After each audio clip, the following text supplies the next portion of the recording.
It's 2/3 great. It's on a shoestring budget, like pizza money they made this movie on.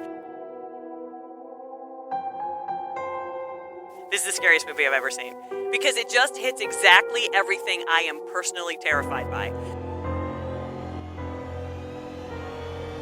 Plus, it just feeds into that feeling that we Americans have that Australia is out to kill us.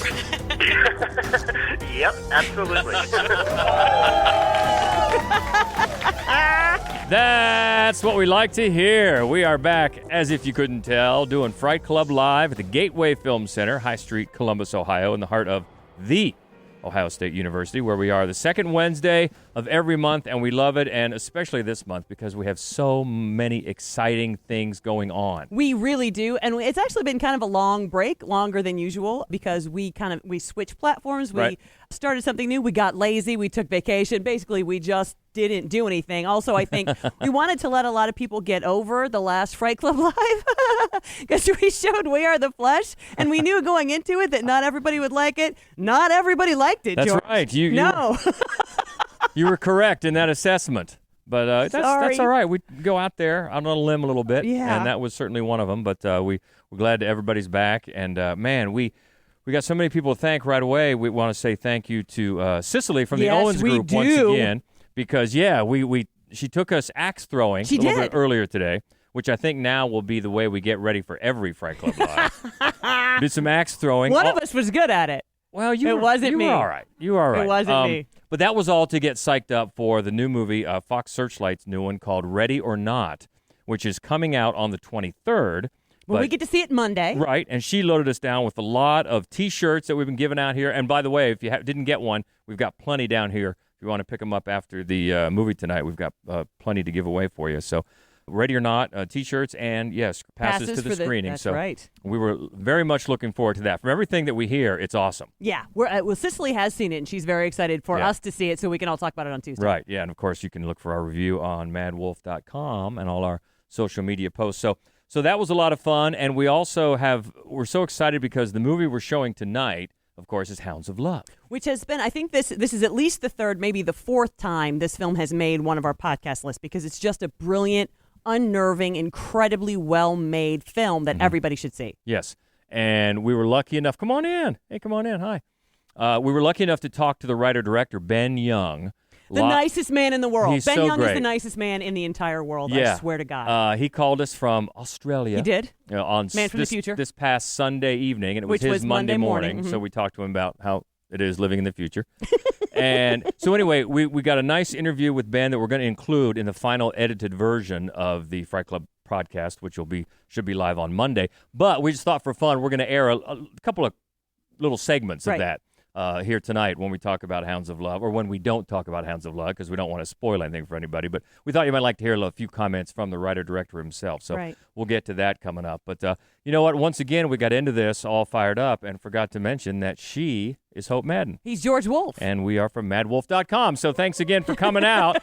Appreciate that as always. So, the topic tonight is missing persons. Yes, which is actually, I think it makes sense that it's a pretty common topic for horror movies because whether you're the person who's missing or whether you're the person who is missing somebody, it is a terrifying idea.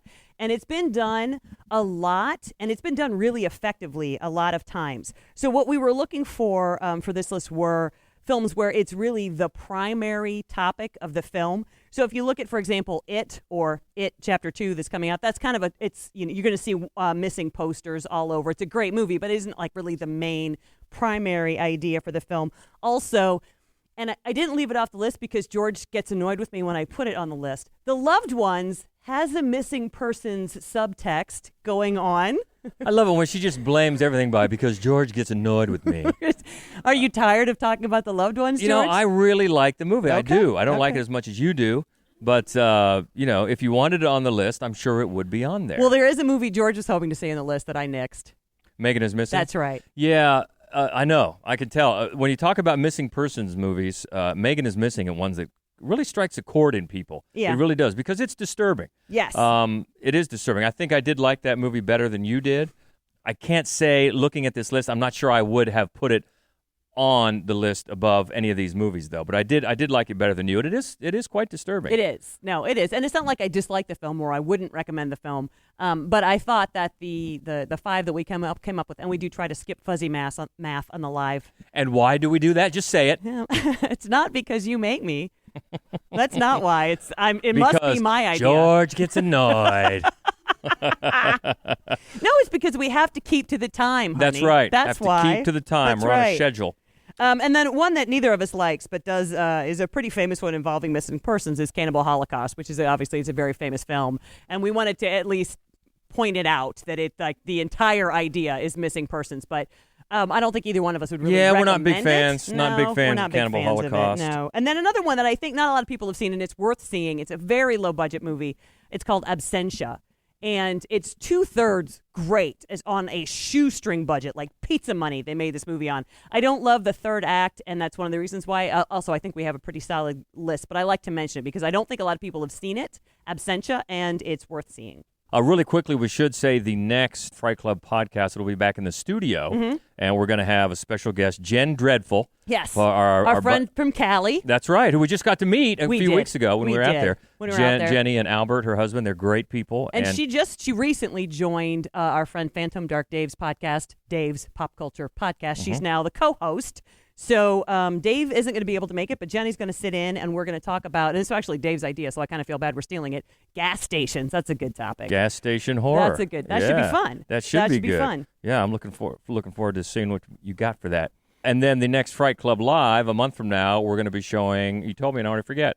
Oh, The Last Circus. That's right. The Last Circus, yeah. So if you haven't seen it, you must. And if you have seen it, if you haven't seen it on a big screen, you're missing something because between the black and white to color and then just the circus antics, oh my God, it is a great movie to watch on a big screen. Exactly. So that'll be fun. But we're getting ahead of ourselves a little bit. We've got 5 to talk about missing persons, so let's jump in. Let's do it. You want to do that? We're Yeah. going to start 2007 in an abandoned house in Poughkeepsie, New York.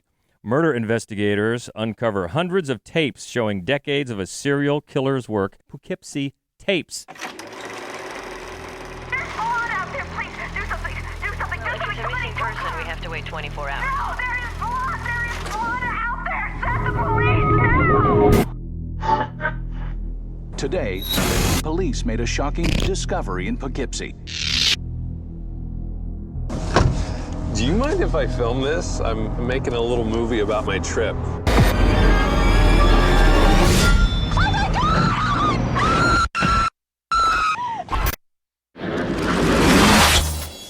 Yeah, this movie has a really interesting backstory because even though it is credited as 2007, for a long time it was really hard to find and hard to see. In fact, I remember when we saw it, I think it was because we put out on social media or something that we hadn't seen it, and somebody got us a bootleg of a bootleg of a bootleg, didn't We they? would never do that, George. I'm sure you're misremembering. We would only legally watch a film.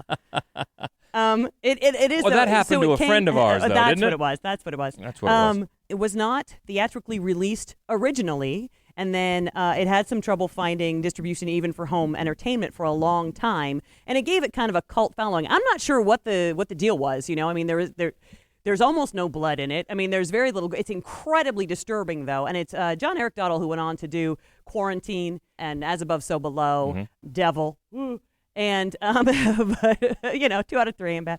And what he's done, he's really packed a lot into a very small space because it's part found footage, not entirely found footage, kind of part police procedural. But the police find like an entire room full, hundreds and hundreds of these tapes of the serial killer who is filming himself learning to be a good serial killer.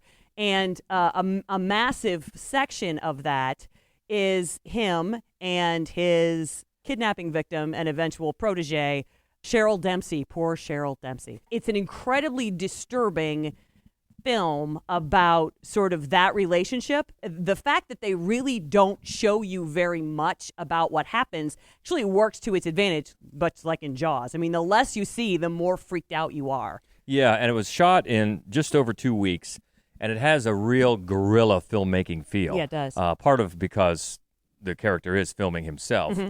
And because of that, it also reminds me of a couple other movies that we've shown here at Fright Club. One is The Last Horror Movie. Yeah.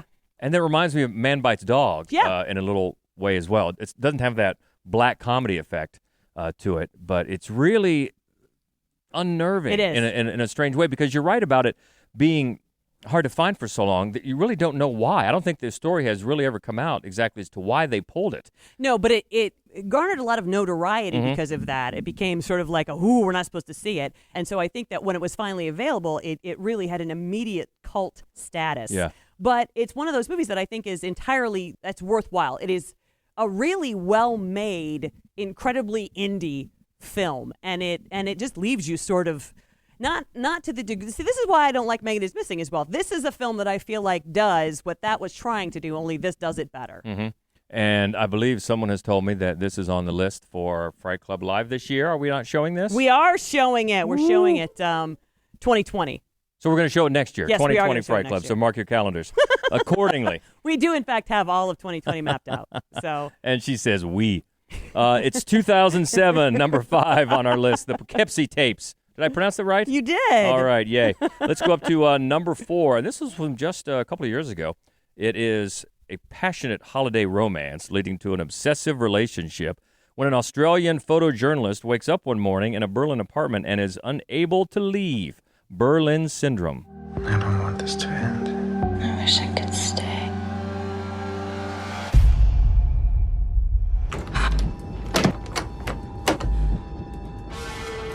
I was actually gonna go. Andy, what is going on? You said you want to stay? Open the door! We are a team. There's nowhere for me to go.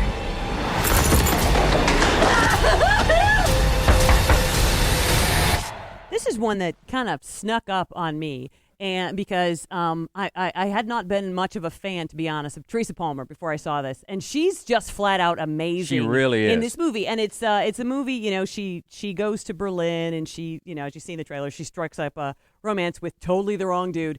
I mean, the movie is really uncomfortable. It's profoundly uncomfortable because it's not sort of ashamed to dive into the way that their relationship shifts and changes the longer she's trapped in this apartment.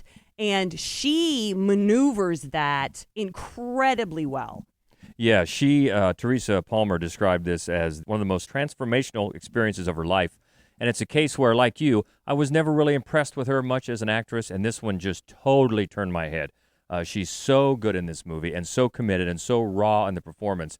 And one of the things that's cool about this movie is because you've got the two of them in this psychological game, but then on the other layer of the movie is a mystery, as someone is maybe finding out about her and where she is and how to rescue her. Mm-hmm. And that is very engaging as well. It so is. I think both of those two things eventually come to a head. I really enjoyed this one. Yeah, I did too. And Sean Grant wrote this, and he wrote Snowtown Murders, which we showed in Fright Club last year. And I think that there are some similarities. I don't think everybody would consider these horror films, but they're so unnerving, they're so disturbing that's where I situate them. And they're very spare in the way that they're put together. But this was directed by Kate Shortland, who is about to direct Black Widow. Yeah. But we love her from a film she did called Lore. Lore a few years in ago. 2012. Really Yeah. small film, not a horror movie, but I would recommend it, especially if you've seen this and like her work. I really enjoyed that one called Lore. But this one, like you, it kind of snuck up on me. Wasn't expecting a whole lot, but it really is effective. Yeah. And that's why it's number 4 on our list of missing persons horror from 2017. Moving up to number 3, this is from back in 1988. It's Rex and Saskia. A young couple in love on vacation. They stop at a busy service station, and Saskia is abducted. After 3 years and no sign of her, Rex begins receiving letters from the abductor. It's the original The Vanishing. Je vais violer Saskia. Si elle est morte, je vais mourir moi aussi. That's one we could have used for the gas station horror. And I remember this. Am I correct in this? We saw this. We rented it at Blockbuster back in the day. Probably. Did we not? Yeah, we probably And I did. can say that even if the Russians are listening. It's okay. And it's, of course, the original because it was remade.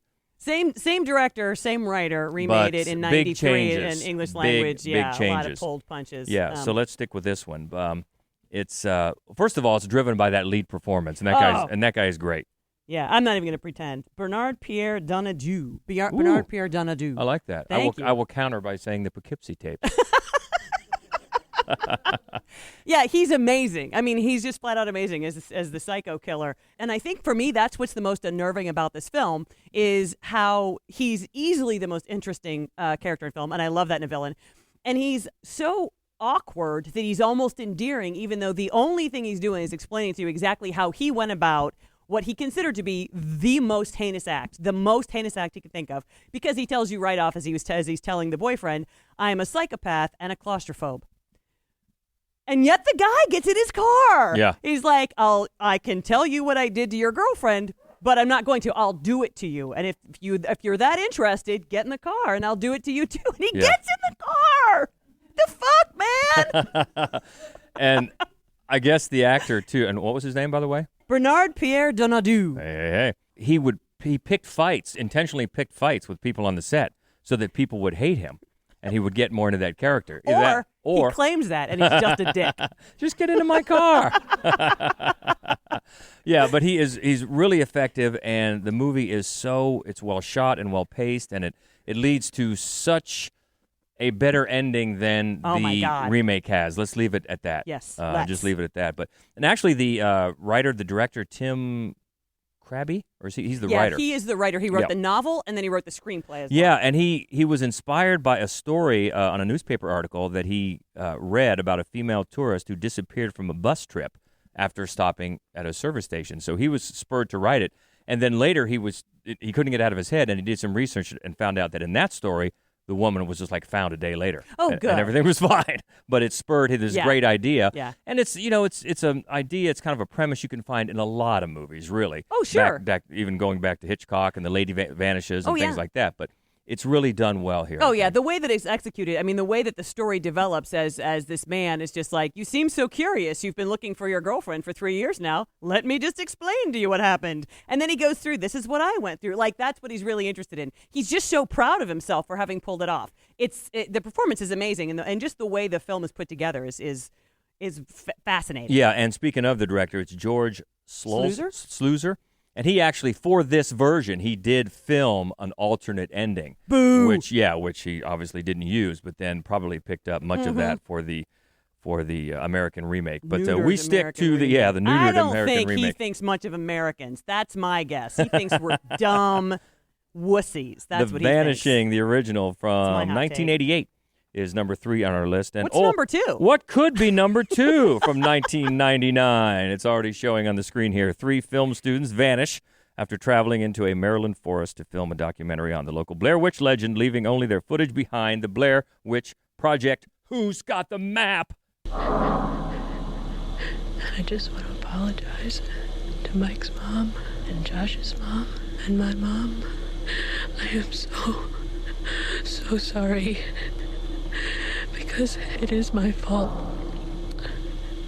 Because it was my project. I am so scared.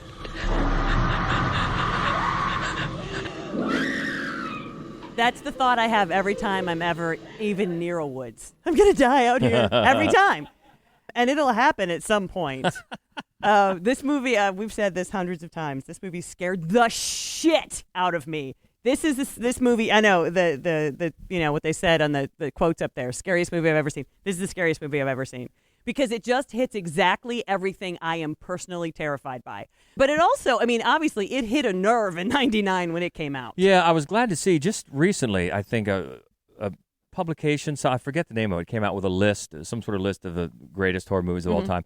And anyway, I was glad to see this movie on that list, whatever they were talking about included it, because I think over the years it has really gotten negative baggage that I don't think it deserves. And I know even at the time people came out and poo-pooed it, oh, that's not scary. And okay, fine. We've talked many times about what scares people is very personal, so maybe this type of thing you don't find scary. But I still think it's so hard to remove the cultural impact that it had and look at it today through that lens of back then. Yeah. And I still think it's incredibly effective movie. Well, but one of the reasons that it hit so hard when it came out is because it had that incredible the very first probably ever really viral campaign, online campaign, and people honestly thought that these people were missing. Oh, yes, they did. There'd really been very few other even close to found footage real style films prior to this, Cannibal Holocaust, but that really has a narrative built around it. And so the fact that, it was the most effective, I think, film campaign I've ever heard of. And we talked to your cousins who were like, oh, no, they're really gone. Oh, yeah. They're really dead, and this is really their footage. And then I thought, and you're going to go? Does that make this a snuff film? What's the matter with you? Yeah. Shortly after that, we were on vacation, and we had to convince my cousins that no, it's not really true. And so people were believing this all over the country. And, of course, now we're seeing how easily people believe things that aren't true. Maybe it shouldn't have, it's kind of a harbinger of things to come. But, it was it's a sort of viral campaign now marketing firms would just kill for. Yeah, they would. Because it just swept the country and made everybody want to see this movie. But for me, the film lived up to the hype. I remember at night after we saw it, she was scared. I really was. We had to go on to a Boy Scout camp, retreat thing in the afternoon for a lunch meeting where I was working at the time. And I was just like, I have to go to the bathroom. Will 30 of you walk me to that building? Because if I see twig creatures, I'm going to get the fuck out of here. The Missing Persons of the Blair Witch Project. That is number 2 on our list of missing persons horror from 1999. And we're up against the clock, so we got to get at it. And number 1 movie tonight, it's the one we're going to show tonight. Vicky is randomly abducted from a suburban street by a disturbed couple. As she observes the dynamic between her captors, she quickly realizes she must drive a wedge between them if she is to survive. The great Hounds of Love. Yeah, I read your little diary. Your mum wouldn't let you out, so you snuck out, didn't you? She's probably not even looking for you. You think she's prettier than me? He doesn't love you. He just uses you. Now let's go in there and have a little bit of fun.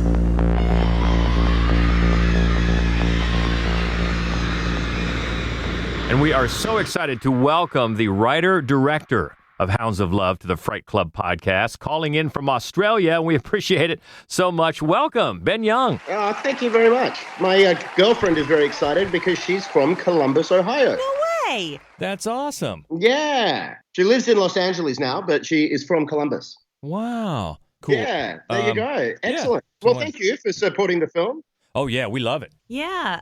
It's funny. We were talking about this at lunch. This is actually the third time that Hounds of Love has made one of our Fright Club lists. It's the first time we've shown it, but we talked about it when we did a podcast on realism in horror, and then we also talked about it when we did a podcast on mothers and daughters in horror. It made that list as well. And I think that that aspect of it, the maternal relationship. I mean, everything. It's I know you know this. It's a brilliant movie. It's so incredibly well made. And I think, though, one of the things that makes it so compelling is that sort of mother-daughter tension with the captor and then also with the poor mom who's finding her daughter. I just wanted to ask you, what made you decide to go that route? I remember exactly where I was standing when I had the idea, and I was in the car park of a Chinese restaurant in a suburb called Mount Lawley in Western Australia. And I'd just been struggling with Vicky's character. She was just a middle-class girl who was kind of a little bit sad at home. And I needed to find a way that she could connect more with the female captor. And so then I thought, well, what's something that they both could have in common? And I thought, well, she could be a daughter and she could be a mother. And so that was really where it came from. I needed to find a way for those two characters to connect somehow. And it was just in bouncing the mother-daughter thing. I mean, the performances are so amazing, especially the three leads. But I really loved the way that it all sort of turns with Vicky and Emma Booth when it comes to, you know, how she finally wears her down, that she can hear the mother outside and she finally just gives up. And I wanted actually just to talk about the performances. They are stunning. They're just stunning. And so for all three characters, I mean, we've seen... Well, just in this list, we see 5 other movies that talk, you know, where there's a missing person and there's a captor and there's a captive. But the dynamic among these three is so different from any of the rest of the movies that we considered for this list, and I wondered how that came about. Oh, well, look, I wish that I could take the credit for it. So it all began, I wrote the roles for two particular actors. Emma was one of them, and Emma said no to the role because she thought that it was too confronting. Wow. And the guy who I'd asked to play John character, he said no as well. And so I was kind of very confused about how I was going to cast this thing. And then I got a phone call and she said that this actor, Stephen Curry, had read the script and really wanted into it. So you guys in America probably don't know much about Stephen Curry, but he does comedy. So I love it. And Steve and I jumped on the phone, and he very generously, so I'll audition for you. So he auditioned for me, and he won the role fair and square. And I cast him about 6 months before we entered principal photography. And so he and I just spent ages thinking about this character. I did a long list of questions about the character's background that I sent him, and he sent back to me, and we bounced all of that around. And I cast much later, but I've known her for like 20 years. We just spoke a lot about it. I sent them books and all of that kind of stuff. And Ashley was the last to get cast, and that was a bit harder because she was by the time I never met. I'd met Ashley in the audition. I hadn't spent any time with her until she got. And, I was just doing my best to try and get her. We didn't have time to rehearse. The movie gets so intense. How emotionally grueling did it become for the actors? Yeah, so what we did is with Ashley, particularly the moment where, the stuff goes on with the dog in the next room, I literally I ran the camera for 20 minutes and I just didn't say cut. I let a lot of the actors just cut it when they'd had enough because I said, look, I could just shoot all day, so let's just... When the scene finishes, I'm not going to say cut, no one's going to do anything. Just go back to where you were and just start it again. And just keep doing it until you're happy and then stop.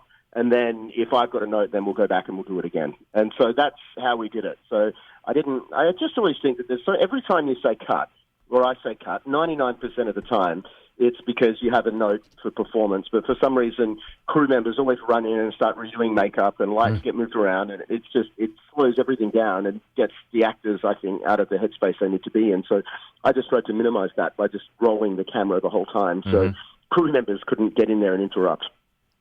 Well, one of the other things that struck me about the movie, especially for a first-time director, was how assured it was in the visual storytelling. I mean, right away for me, the shots of the swings, and then the shots, the overhead shots of the airplanes, spoke so much to me in the story. And thank you. I wondered how you approached when it was best to do visual storytelling as opposed to dialogue. Yeah, it's a good question. I got a funny story about the planes. So a lot of that, originally it came from bad luck. For some reason, almost every location that we settled on seemed to be right underneath the flight path. No one had ever settled on that. So we wasted so much time having to go, nope, sorry, a plane is coming. And so every time a plane came, I just say to the DP, just film the plane. Just do it. So we're not standing around here doing nothing. And it wasn't actually until we got into the edit suite that it was like, oh, we got all these planes. Yeah. They're kind of a great metaphor for escaping, Yes. Let's just stick them in there whenever we can. And so that's where they came from, which, I guess maybe I should be embarrassed to admit, but I'm not. And I guess, so I wrote the film as well, and when I write, I break everything into 8 sequences and pose, so like kind of 8 short films within the one big one, and they all come together to make the feature film. And I pose a question at the beginning of every one of those sequences and try and answer it by the end. And it's usually just a yes-no answer, but whatever answer that is spins us into the next sequence. And so because I wrote the film, I was able to work out in 8 sequences. I shot it in 8 sequences as well. So every sequence is visually a little bit different. And I used, just to give the audience a little bit of a break between each sequence, that's when I knew that I was going to go into my visual stuff. So, for example, obviously the first sequence ends when she is abducted, So then the visual style shifted from there. So the first sequence, the beginning of the film, their life is uninterrupted, everything's calm. So I shot it on fairly wide lenses because they're not very dramatic, and I always kept the camera on sticks or a dolly. And it was only when she left the house, ran away from her mum's, that her world had taken a little bit of a stir up, so I went to a much looser approach. And so that was really where I came up with the visual style, if that makes sense. Yeah, oh yeah. Sort of in keeping with that, the way that you used music was really inspired, I thought. Tell us a little about that. Thank you. That's really interesting. The producer of the film said to me when we were casting, he said, all right, who's the star of this movie? And I said, well, there is no star because there's no Australian movie stars who, we can afford, who are going to make anybody go and watch this thing. So the star of the movie has to be the music. And so, we ended up, I think, we spent about 20% of the entire budget on music, which I think was a good idea because one of the first movies that I ever watched that made me think I want to be a filmmaker was Pulp Fiction. And even when I was 12 or something at the time that came out, I was just absolutely blown away by the score, and I went and by the music. I went out and bought the music. So for me, the music in a film has always been so important to whether or not I engage with it. So, it was something I thought about a lot going into it. And the fun thing was that, the obvious choice would have been, because it's set in the 80s, to popularize, fill the movie with 80s music. But I thought, well, people don't necessarily listen to music of the time. They listen to music of their time. Right. Mm-hmm. So these characters would be listening to stuff from the 50s and 60s. So so that was really fun to be able to look at all of that older stuff. Yeah, and that's a great sequence, too, especially when you take a song like that, like Nights in White Satin, that is it's been heard a billion times, and to give it such an emotional, a new way to look at it, I really love that part as well. Oh, thank you. Thank you. It's funny when you look up, if you just Google the movie, you don't always get it described as a horror movie, which I thought was interesting. Yeah. Do you see it as a horror film? No, I never thought I was making a horror film. When I pitched it, I was pitching it as a psychological drama. I was amazed to see that it ended up getting marketed as a horror film, and lots of horror people or fans kind of got into it, because I didn't think that it would really... I didn't think it was a horror film because it's not really very violent. It feels like it is, but there's hardly any violence in the whole film. So I didn't think that horror fans would really dig it. And it's interesting, just in reading some user reviews, it seems that people either really love it or really hate it. And a lot of people, I think, who kind of go in there expecting a horror film are disappointed because it's kind of a slow burn. So, I never saw it as a horror film. And I may have made it differently if I had. It's funny. One of the lists that this your film was on, we did realism and horror, and the film that we showed at that time for that podcast was the Snowtown Murders, another Australian. I love that movie. It's such a great movie. I think that this had some, I think, thematic similarities. So, it felt like a true crime film. Mm-hmm. Actually, when we were prepping for this, I thought, in my head, I'm like, is it? Is it not? But it's not. It's entirely fictional, right? Yep. It's based on, so there's, there is an unfortunate phenomenon of couples throughout history abducting and murdering young people. And the concept is real, but the dynamics and the characters and everything that happens within the movie is fake. Plus, it just feeds into that feeling that we Americans have that Australia is out to kill us. Yep, absolutely. I mean, it's also part of it is when you're trying to make a movie. Obviously, I directed a lot of stuff before that film, just never a movie. Tons of commercials and music videos, and I think I've made 8 short films or something like that. So I directed a lot, but making that step into making a feature film is big, and everyone wants to do it. So it's very difficult for you to convince anybody to give you a go. And so it seemed like writing something that was very contained in one or minimum locations was a good idea. And I think that thrillers / horrors often require a sense of being trapped somewhere, and so they, by the nature of what they are, have less locations than bigger films. And so I think part of it is most people in Australia, we have no money to make movies, so so we write stuff which is limited in the amount of locations because we've got a better chance of being able to make it. I mean, speaking of that, what do you have coming up next? I'm attached to a whole bunch of stuff. The nature of the game is a lot of stuff falls over. I had a TV show with Netflix last year that fell over at the last minute. I had another movie that fell over at the last minute. But right now, I am attached to casting, in fact, 2 different American films, both kind of in the vein of Hounds of Love. And I'm attached to an Australian psychological thriller. I'm attached to a TV show in London, and I'm writing a couple of my own. I'm attached to a very exciting remake of a horror thriller film with a big studio, which I better not say. Wow. But I will say that they're notorious for making very fun horror movies. So I'll leave it at that. And that is the one that is kind of at the forefront at the moment. So I'm just doing a draft of that right now, as well as developing another one of my own kind of psychological drama scripts, which is half set in the States and half set in Australia.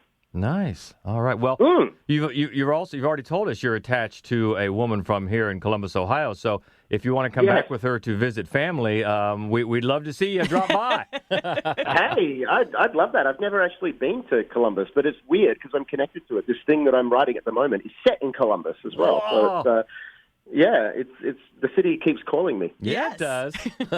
Especially right now. That's right. We have a bad connection, but we keep trying. I think it's just about time we get back in there and watch your movie. 1 hour and 45 minutes later. Okay, the movie just ended. Let's get a couple reactions. Brandon, what do you think? I think the tone of the movie really reminds me of Henry Portrait of a Serial Killer. And I think he was right that there is no humor really whatsoever through the movie. It's just so bleak. Mm-hmm. And I actually stood in the aisle for about 15 minutes because I wanted to duck out during the dog scene. Right. Yeah, I'm pretty numb to a lot of things in movies, but that dog scene is rough. It's funny because very rough. George has said that before, that there are whole websites set up for people who want to know before they go see a horror film if anything happens to the dog. They just want to know. Like, I need to know before I go in. Yeah. Kill all the humans that you want to. Richard? The Australian movies have a great natural instrument with the didgeridoo that had some great haunting music in it. Did. I have a hunch that the bone that the dog was chewing was not a ham bone. No, might have been Gabby. Damn it, this is a movie about kidnapping and assault, and the movie assaulted you. Well, good stuff. Yes, thank you. Thank you very much. Thanks everybody for coming. Out. We'll be right back here next month to show The Last Circus. And keep in mind, we always love to talk horror movies on social media. You can find us on Twitter. We're at Fright Club Pod. And on Facebook and Instagram, it's Mad Wolf Columbus. And, of course, the main website where you can not only find this finished Fright Club podcast in just a few days, but also our other podcast, The Screening Room, and all of our other written movie reviews. And that is madwolf.com. So keep in touch if you can. Until then, she is Hope Madden. He's George Wolf. And this is the Fright Club Podcast. Hi, this is Ben Young, director of Hounds of Love. Stay frightful, my friends.